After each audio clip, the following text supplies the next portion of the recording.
Hello and welcome to the show. Apologies before we begin because today is going to be a very noisy episode. This is definitely one of those out and about recordings. And it's because I'm currently here, first thing on the Monday morning, I'm outside the car wash, having the car hose down, completely washed.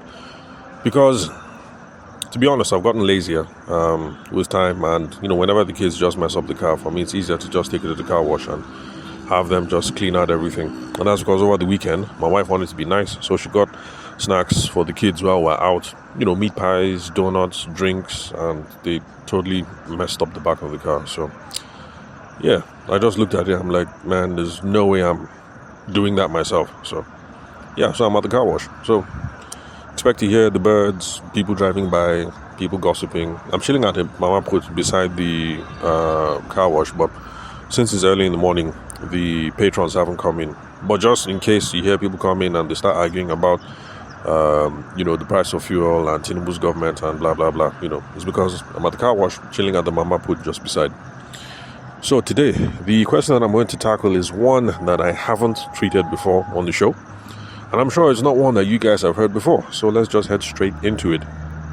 And the question is, should I be implementing a challenger sales approach? Now, of course, this is going to be contextual depending on who it is that is asking the question. Of course, it also assumes that the person knows the different kinds of sales approaches that are out there. And don't worry, I have another podcast episode that is lined out for you guys on that. That one is a little bit more exhaustive, so I had to make a couple of notes about different sales frameworks. A challenger sale is part of them, just to expose you guys to the breadth of ideas that are out there, so that when you're trying to get a sales framework that works for your business, you have an idea of where to look and what to explore. So that's going to be the topic of a future episode. But for now, I'm just going to try and answer the question the best way that I can. Should you be implementing a challenger sales approach? So, usually the answers that I give are contextual on the podcast, but this is one answer that I'm going to give a resounding yes to. So I'll say yes, you should be implementing a challenger sales approach. It doesn't apply to all sales scenarios, but there's part of the spirit or part of the ethos that we can take and apply to our business. And part of it is that we should not be scared of our clients. We should realize that we are the ones who are the professionals. Don't be scared of potential customers and clients. Because there's this thing where we try to defer to our clients, and the customer is king and the client is king and blah blah blah, and then all of that. And so because of that, there are times when, in our professional opinion, we want to say one thing, but we say, well, the customer said they want this, and it's their money, so what's my own, and you just go ahead and give it to them. But no, don't be scared of the client, because you are the professional. And I hope you guys can see why this is the reason why I say that we should just pretend that we're medical doctors, no matter what business it is that we're involved in. That should be the way we should conduct ourselves and approach our businesses and do our sales. Because there's no way a medical doctor will say, go ahead, it's your life, it's your money, go ahead and do it. A medical doctor will tell you that, look, guy, I am telling you that if you take this drug, because of your underlying heart condition or something, you will die. The doctor will come straight out and tell you that don't take this drug. And if you say, doctor, I know what it is, my mother has said, my uncle has said, the doctor will say, well, me, I've told you, but Misha, I will not prescribe this drug for you. And the doctor won't prescribe it, because they're sticking to their own guns, they're sticking to their professional opinion. And so we also should have that level of gumption when we're dealing with our customers, because we are the professionals, we are the one who knows us up, we're the one who know that if you decide on doing this and you go forward, that this is where Yawa will gas, or this is where you will jam something. So, don't be scared. You should be willing to challenge your clients, because you are the professional. Now, for the challenger approach, it's not just about challenging your potential customers or your clients any which way. It's about situations where you have valuable insights or knowledge when they're about to make a wrong idea, when they're about to make a mistake, or where there are things that they have not considered. And this thing happens all the time, whether you're a wedding photographer, whether you sell solar panels, whether you're a medical doctor, whether you're an engineer, or whether you're an architect. Because, let's say architect, engineer, for instance, your client might say, I want this, I want this, I want that, I want that. You're the one who has the professional know how to say, look, bro, madam, if we continue like this, because of structural load here, and here, this is the kind of design that is going to collapse in 5 years, in 10 years, or in whatever. So, yes, give them valuable insights or knowledge when they're about to make a mistake.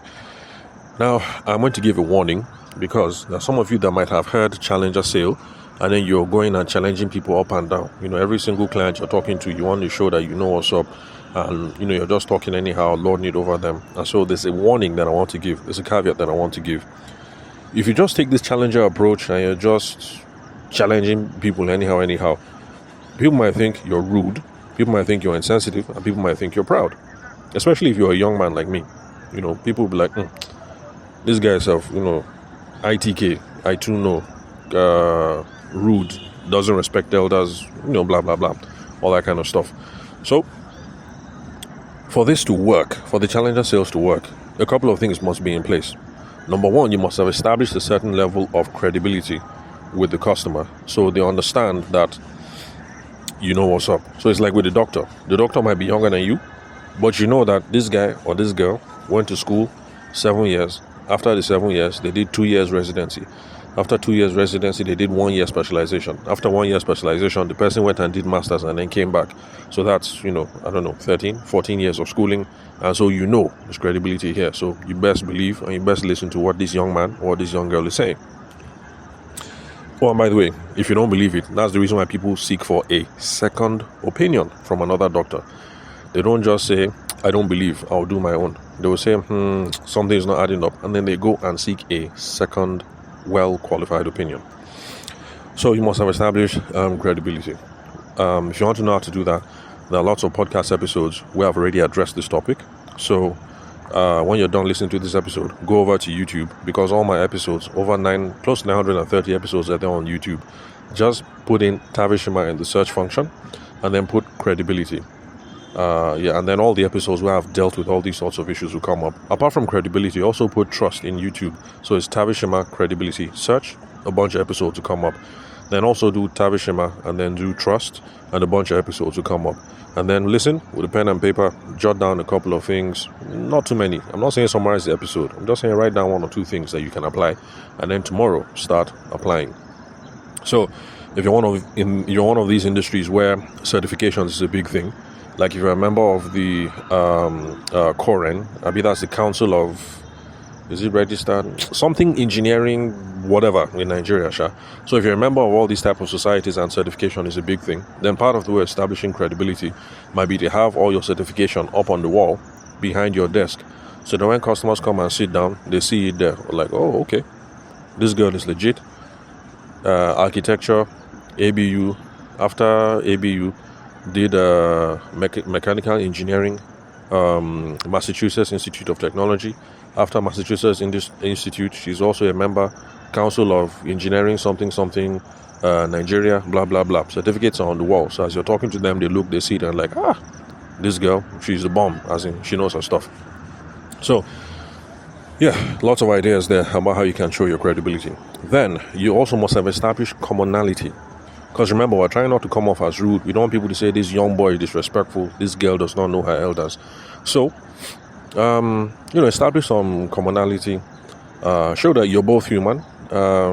This is where you talk up all these whole things like, you notice that they went to ABU Zaria. Yourself, you went to ABU Zaria. So, I also went to ABU Zaria, blah, blah, blah. But of course, it was not during your time. Oh, you went in 1970 something.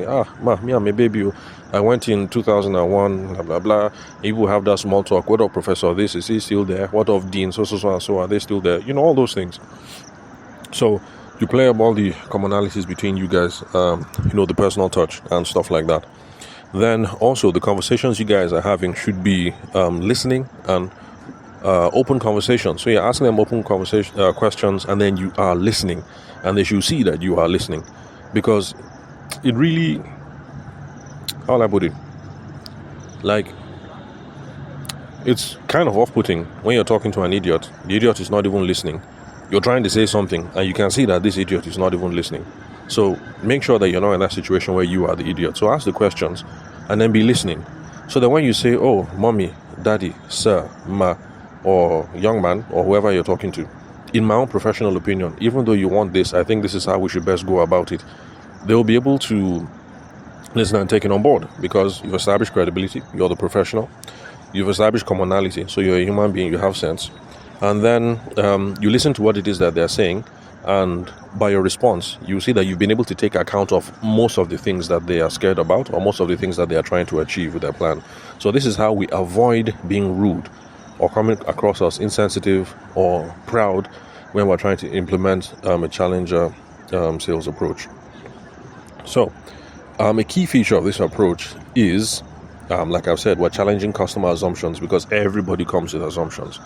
There was a time when in Lagos, I was not feeling pretty well.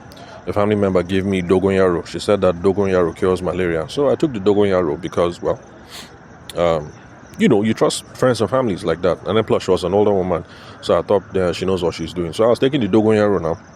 And then before you know it, I ended up in hospital. I was admitted. And I told the doctor, like, but Dogon Yaro cures malaria. And the doctor was like, no, Dogon Yaro, yes, it has medicinal properties, but it is not an anti-malarial. It is a purgative. And I was like, okay, it made a lot of sense. Because as I was taking the Dogon Yaro, I was crapping like crazy. And the woman that gave me the Dogon Yaro, she said that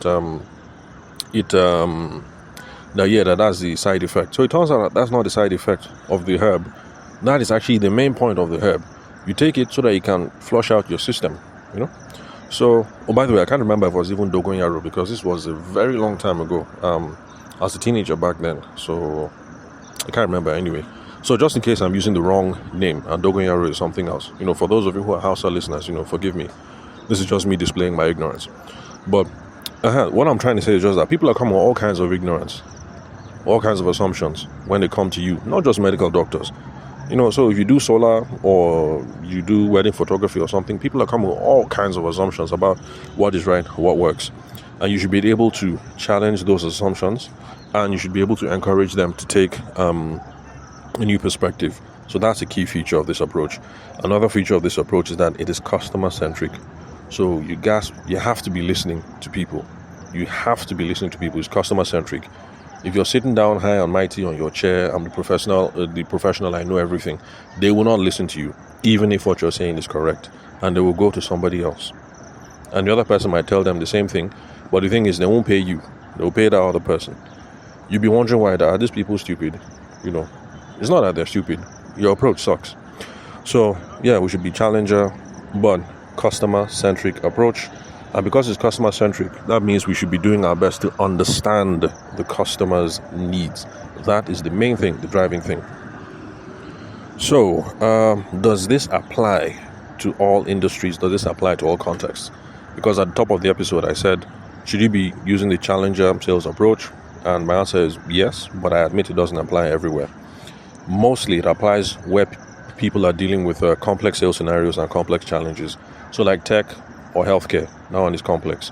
So healthcare is obviously complex because, now I've already spoken enough about doctors. So let me move to someplace in other people in the healthcare space. Like people who sell, like this software that keeps track of drugs that you have dispensed in the hospital, drugs that you have left on the shelf. Is it inventory management, something? So like this inventory management software, blah, blah, blah, HR payroll. So those are complex things. Now, in this case, my assumption is you are the professional when it comes to inventory management. So you're the one that when you're talking to the hospital staff, you tell them like, look, I understand you've been doing it this way. But if you continue like this, you people will jam lorry later on. And this is the problem that will happen. And potentially you could be losing XYZ amount of naira. That professionally speaking, today in 2024, this is how we do it in the modern era. You should be doing it like this, like this, like this. And this is how our software can help you implement this and make your hospital run smoother. So you should be able to do that. So tech space, yes. Healthcare, finance, because some of these things are real complex solutions. Like one of my wife's former Oga, she left the department and she moved on to a clearinghouse. So I've been doing some research, and well, not really research, but once in a while I check up on them, and it looks like it sounds like a simple thing. I want to transfer money to somebody in Maiduguri and in Abuja. I enter into the bank or I pick up my app at 8:04 to do the transfer. Trying to make sure that the money reflects in this guy's account immediately. It sounds simple, but apparently it's a very complex thing. There are lots of how do I put it? And you tech people, you understand, there's lots of techie stuff that runs in the background. For us, it sounds simple. I pick up my phone, I do everything, I hit send. The other person says, hey, bros, I received the payment. Thanks. But yeah, it's technical. So, what was I? So finance, yeah, that's complex. Recently, I was doing a coaching call with the employees for one of my clients, and they're in the solar space. And it's something that they had to apply as well, because the sales engineer was on site, and the customer wanted one particular kind of cable, but from the sales engineer's point of view, and rightly so, the cable would introduce redundancies, as in the capacity you're asking for is of your machine is so and so, but you want a cable that is XYZ and blah blah blah just because it looks good. So it turns out that the reason why the guy wanted the cable was because his friend did the same thing and had a similar kind of cable on the installation, but his friend did like a much bigger installation. I don't understand all the technical details, but basically his friend did something that was really big. Plenty of installation, plenty of capacity, plenty of power, plenty of every. And so because of that, they needed a special kind of thick cable. And of course, the special thick cable looks nice. It looks correct. And then the other guy, when they came to do his own, the cables now look small. And of course, Nigerians and how we can be like this, my guy, like we are the same level, we're the same mates, we're mates now. It's not as if the guy has more money than me. So for him, you were using all this thick cable. My own, the cable is now small. And then the thing became an issue. As per why the other guy, the cable were thick and looks, looks more impressive. And then for his own, the cables look small. So yeah, there are those situations in these kind of industries where you have to enter into challenger mode to say, bros, I feel you, I understand this other cables look nice, but Ogbeni is not about what looks nice and everything. That look, it's just about capacity. That look, we can apply this cable, but the thing is, the whole thing will be redundant in your own case, and then maybe you can even give technical reasons why it's not such a good idea to go ahead with it. Anyway, which brings us to the next question. What do we do when the customer refuses to listen? Because there are times when you give your professional opinion that, look, let's go this way, and the customer will say, no, it's my money, I've told you what I want, shut up and give me what I want. Now, in the ethical and in the healthcare space, there are some ethical concerns. So that's the reason why doctors will tell you that, look, I've told you my own. I will not prescribe this thing. And if you're unhappy, you get up, you leave, and you go and see how you can buy it in the black market, or go and meet a pharmacy and, secure it however you want to. I'm not saying we should do drug abuse. I'm just saying that for medical doctors and people in the healthcare space, there are ethical concerns. So if you are in that kind of space where there are ethical concerns, when you've reached the limit of an ethical concern, stand up and say, Oga, my hand no day. As in, just free yourself immediately.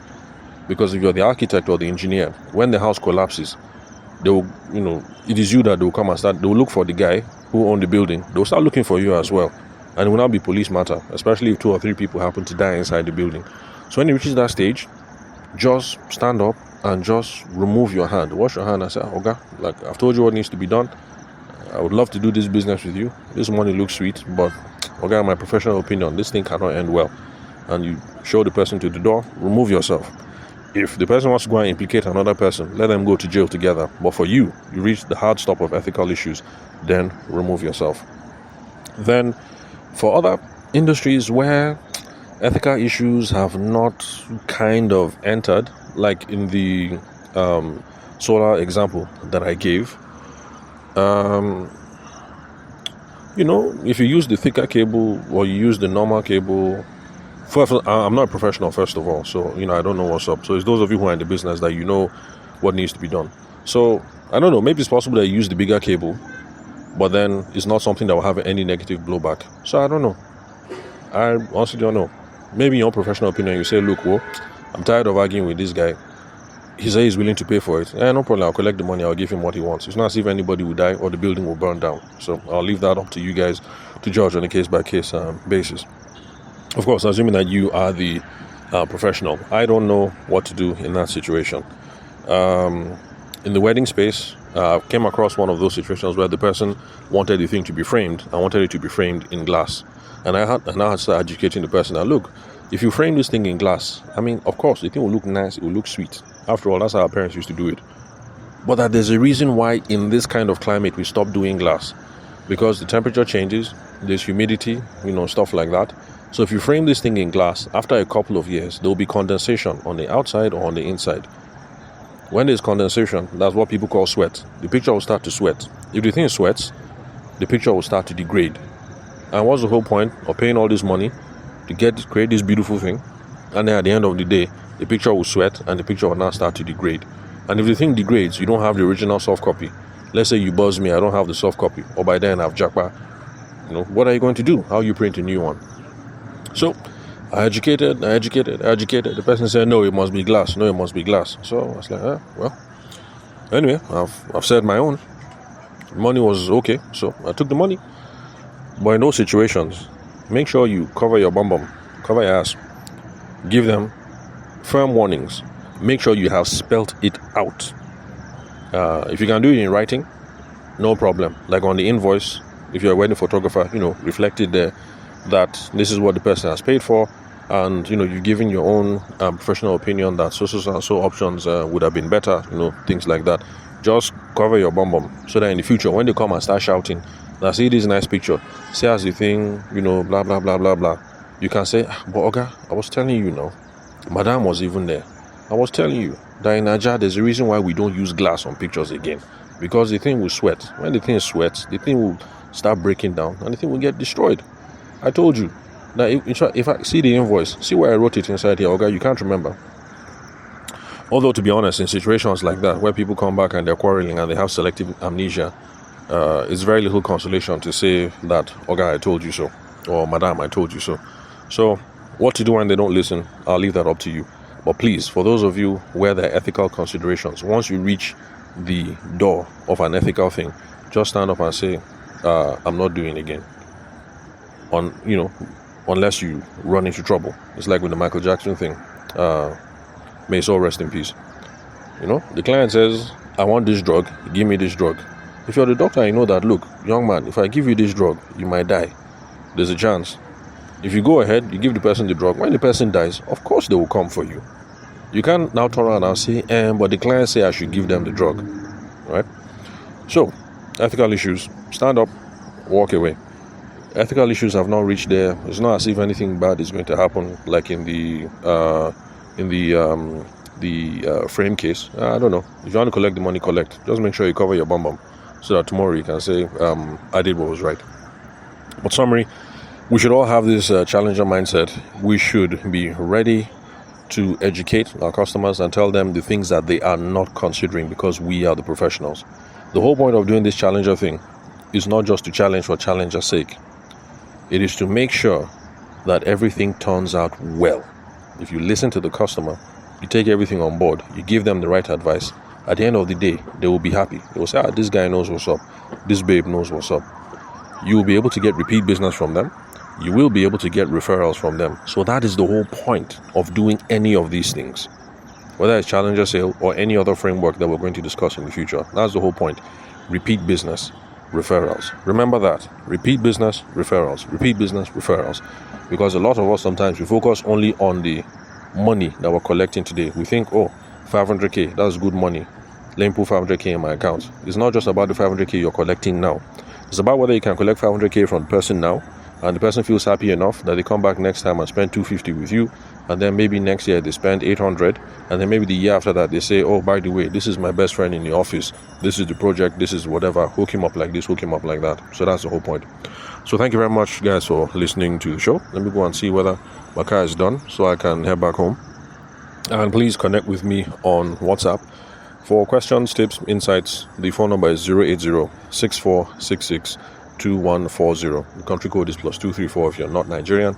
And then connect with me on LinkedIn. The name is Tavishima Ayede.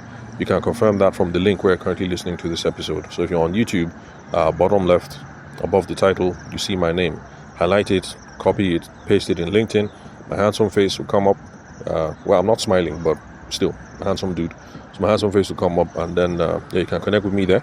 And any other questions or conversations that we need to carry on, we'll take it from there.